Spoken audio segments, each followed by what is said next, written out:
Bonjour à tous et bienvenue sur la chaîne Stop on reprend. Aujourd'hui, je vous parle encore de FreeCAD, l'outil de modélisation 3D que j'utilise. Donc pour ça, je vais vous faire une petite démonstration. On va construire ensemble une pompe à engrenage. Je vous en avais déjà parlé de cet outil la dernière fois en comparant avec Katia et j'en ai parlé aussi avec David dans le podcast précédent. Tout de suite, l'intro.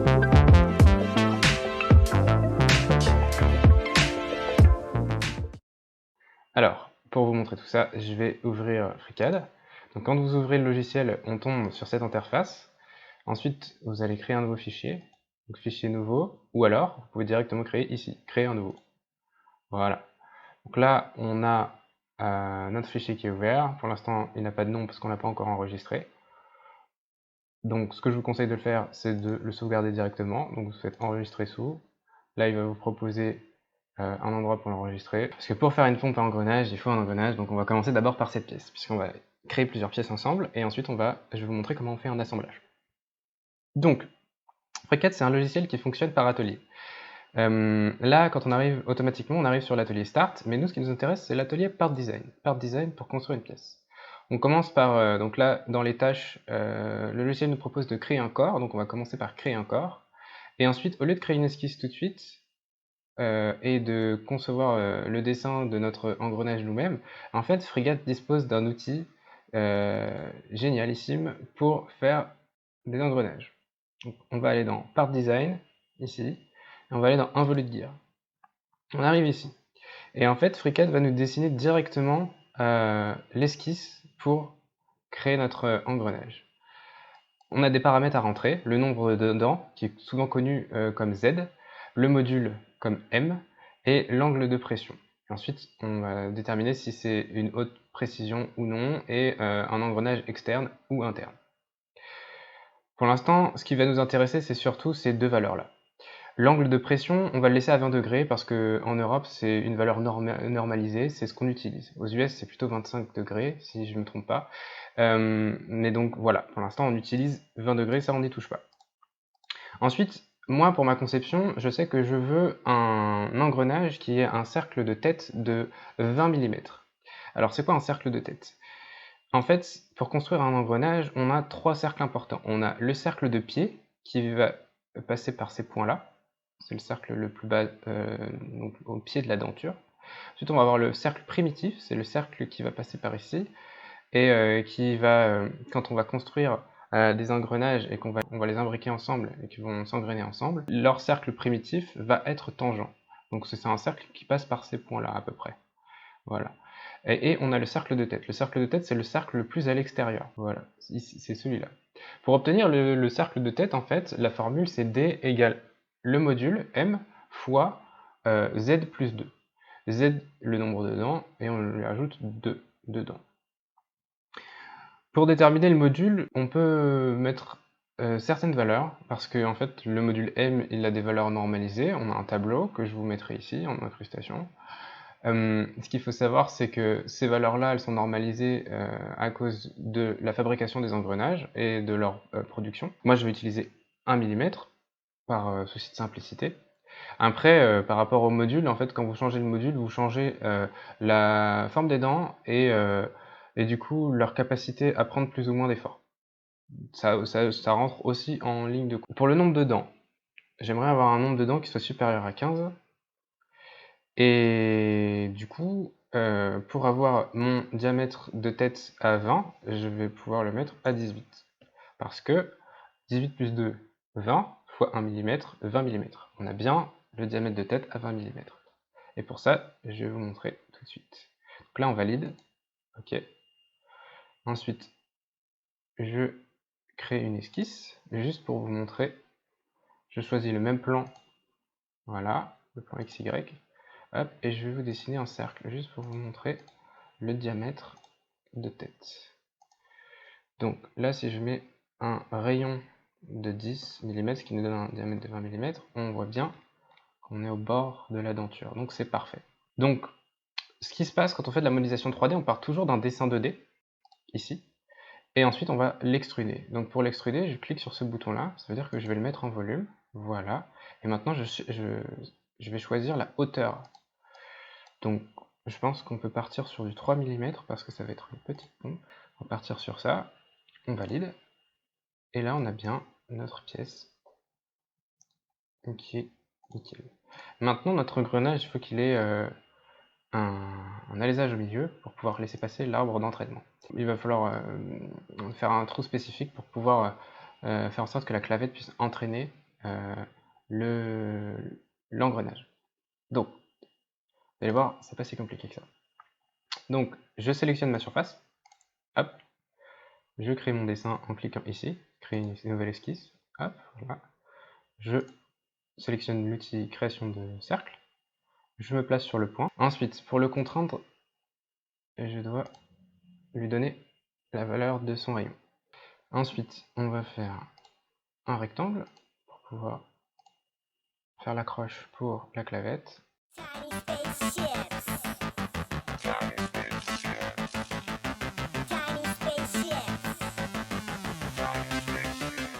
Alors là, la hauteur va aussi jouer sur la surface de pression que va avoir l'arbre pour entraîner l'engrenage. Donc ici, 0,3 mm de largeur, ça paraît un peu léger, donc on va plutôt passer sur du 0,5. Voilà.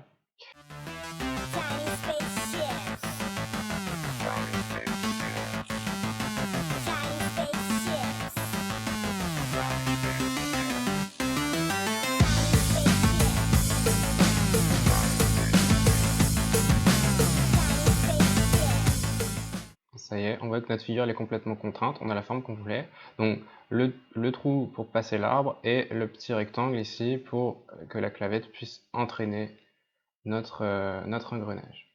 Maintenant que c'est fait, je sors de ma figure, donc en cliquant ici, sortir de l'esquisse. Et au lieu de faire une mise en volume, je vais faire un trou. Voilà. Là, en dimension, je le mets à travers tout. Voilà, et je fais OK. Là, j'ai bien ma première pièce, mon engrenage, nickel chrome. Non, je vais fermer cette figure pour l'instant. On va en créer une nouvelle. OK. On va créer le corps de notre pompe.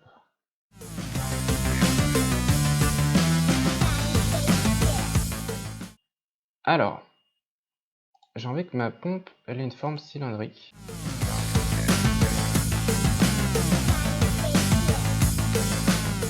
Je vais créer un trait de construction. Donc là, ici, quand vous cliquez ici, ici, là, basculer la barre d'outils ou la géométrie sélectionnée vers depuis le mode construction. Tous les traits de création de figure vont passer en bleu. Et en fait, ce sont des traits qui ne seront pas visibles à l'extérieur de votre esquisse et qui ne seront pas utilisables pour créer du volume. Ça va être juste des traits pour pouvoir vous donner une aide visuelle ou pour pouvoir contraindre d'autres formes qui, elles, ne sont pas des lignes de construction. Ok, donc là, je vais pouvoir créer mes deux cercles qui représentent mes engrenages. L'idée, c'est de pouvoir les mettre les uns contre les autres, ok, comme ça, et d'avoir ma pompe autour. Quelque chose comme ça.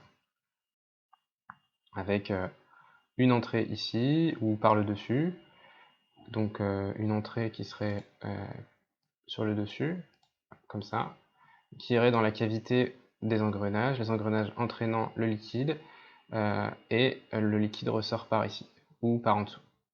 Et le corps de la pompe est cylindrique et contient l'ensemble. Donc, pour l'instant, c'est peut-être pas clair, mais vous allez voir, ça va le devenir.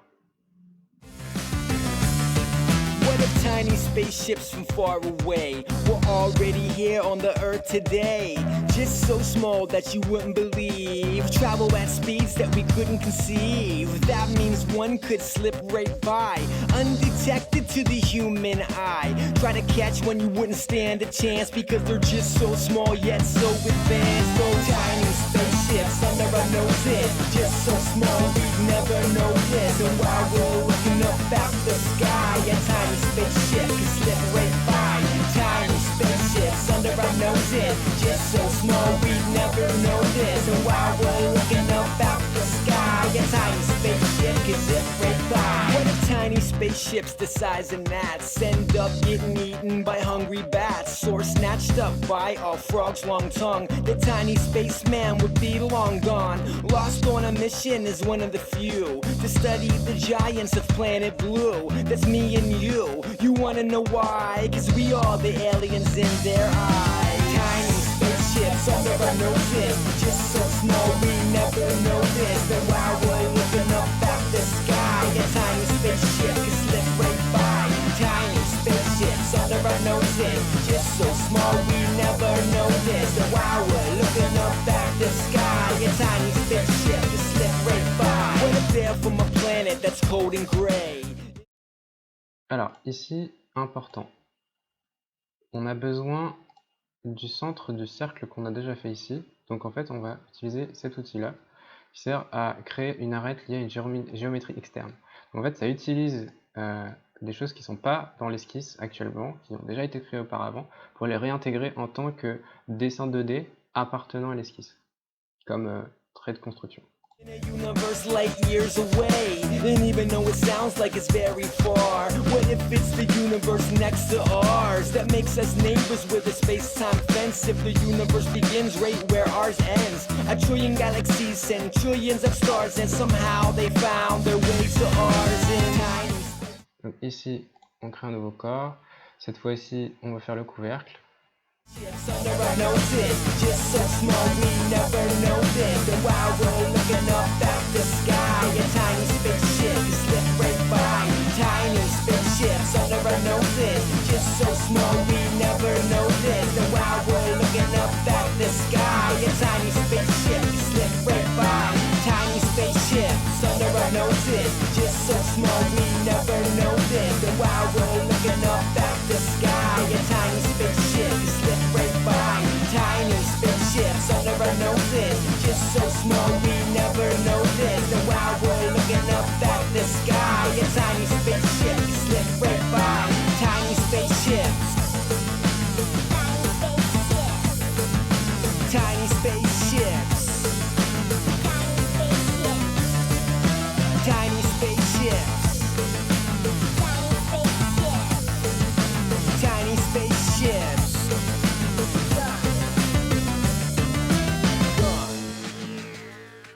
Nouvelle figure. Ici, on va faire les arbres. Créer un corps. Créer une esquisse.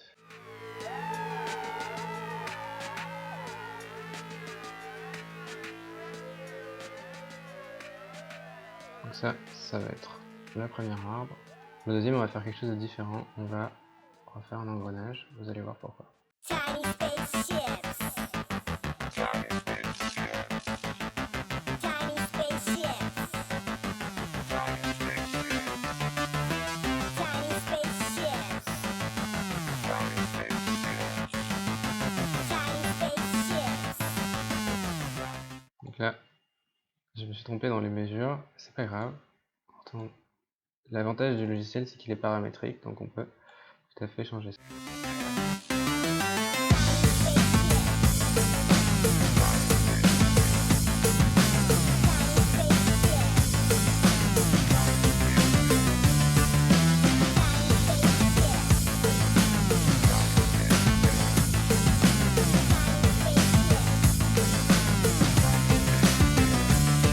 What if tiny spaceships from far? Là, on a mon arbre d'entraînement.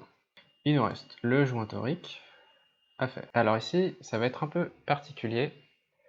On va créer le chemin que va prendre le joint. On a notre couvercle qui faisait 22.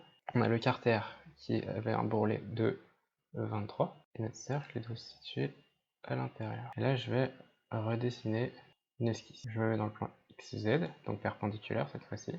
Je vais créer un petit cercle. Je vais ensuite créer en fait un balayage d'esquisse à partir d'un chemin sélectionné. Donc en fait, je vais utiliser cet outil-là. Ok, et là, j'ai bien mon joint torique, tout beau tout neuf. Maintenant, je vais créer l'assemblage. Donc pareil, je crée un nouveau fichier. Cette fois-ci, je vais dans un nouvel atelier qui s'appelle A2+. Alors, pour avoir cet atelier-là, il n'est pas par défaut dans FreeCAD. En fait, il faut que vous alliez Vous allez dans Outils, Gestionnaire d'add-on, et en fait ici vous allez avoir plein de différents plugins que vous pouvez ajouter, qui sont pas ce ne sont des outils, des plugins qui ne sont pas développés directement par FreeCAD. FreeCAD permet de les télécharger et directement de les incorporer au logiciel. Donc il y a des choses assez utiles, notamment pour faire des ateliers d'assemblage, de la CFD ou de l'animation. Ceci étant dit, je vais pouvoir cette fois-ci créer un nouveau fichier qui s'appelle assemblage. Toujours dans le logiciel de modélisation 3D, ça fonctionne toujours de la même manière. Les outils que vous devez utiliser sont toujours rangés de gauche à droite. Donc quand j'arrive dans l'atelier d'assemblage, la première chose que je vais faire, c'est importer mes pièces. Donc le premier bouton, c'est importer les pièces. Donc je vais commencer d'abord par le corps de pompe.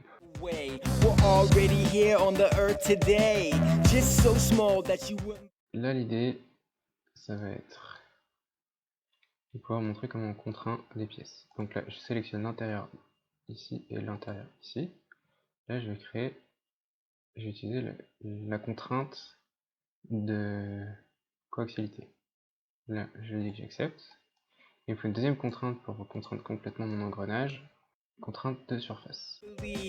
Travel at speeds that we couldn't conceive. That means one could slip right by, undetected to the human eye. Try to catch when you wouldn't stand a chance. Mais là, il y a un problème. Est-ce que vous voyez le problème? Le problème, c'est que là, j'ai mal calculé mon entraxe et du coup, j'ai mes engrenages qui n'engrainent pas du tout entre eux. Et ça, c'est un peu un problème. C'est pas grave, ça sert à ça de faire de la modélisation paramétrique, c'est de pouvoir changer ce qu'on est en train de faire en cours de route. Alors, je laisse ça ouvert pour l'instant. Je vais aller ouvrir mon corps de pompe. Because they're just so small yet so advanced. So tiny spaceships under our noses. Just so small we'd never notice. And while we're looking up at the sky. Pas les cercles de tête qui sont tangents, ce sont les cercles primitifs. Et c'est là mon erreur.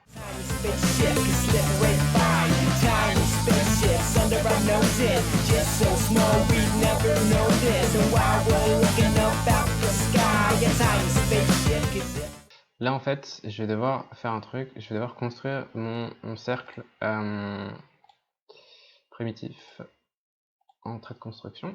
What if tiny spaceships the size of gnats end up getting eaten by hungry bats or snatched up by a frog's long tongue? The tiny spaceman would be long gone, lost on a mission as one of the few to study the giants of planet Blue. That's me and you.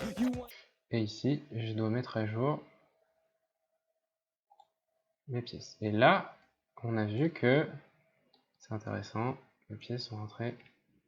Know why? Cause we are the aliens in their eyes. Tiny spaceships under our noses. Just so small we never noticed. And while we're looking up at the sky, a tiny spaceship can slip right by.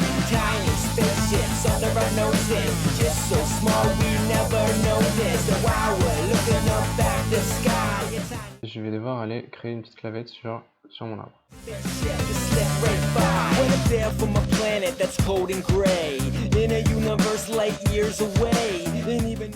Alors, on va changer de visibilité, on va se mettre en filaire pour pouvoir voir un petit peu mieux ce qu'on fait. Sounds like it's very far. What if it's the universe next to ours that makes us neighbors with a space-time fence? If the universe begins right where ours ends, a trillion galaxies send trillions of stars, and somehow they found their way to ours in tiny spaceships under our noses. Just so small we never noticed. And while we're looking up at the sky, a tiny spaceship can slip right by. Tiny spaceships under our noses. Just so small we never noticed. And while we're looking up at the sky, a tiny spaceship can slip right by. Tiny spaceships. Tiny spaceships. Tiny spaceships. Tiny spaceships.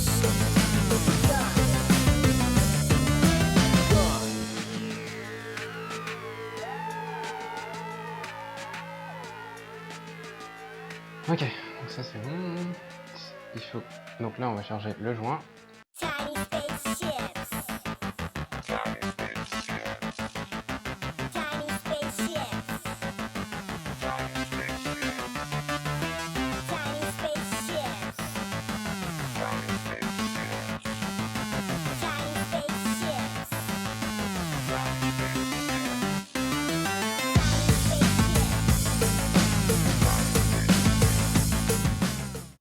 terminé. Il y a un petit souci, j'ai oublié de rajouter la sortie de pompe.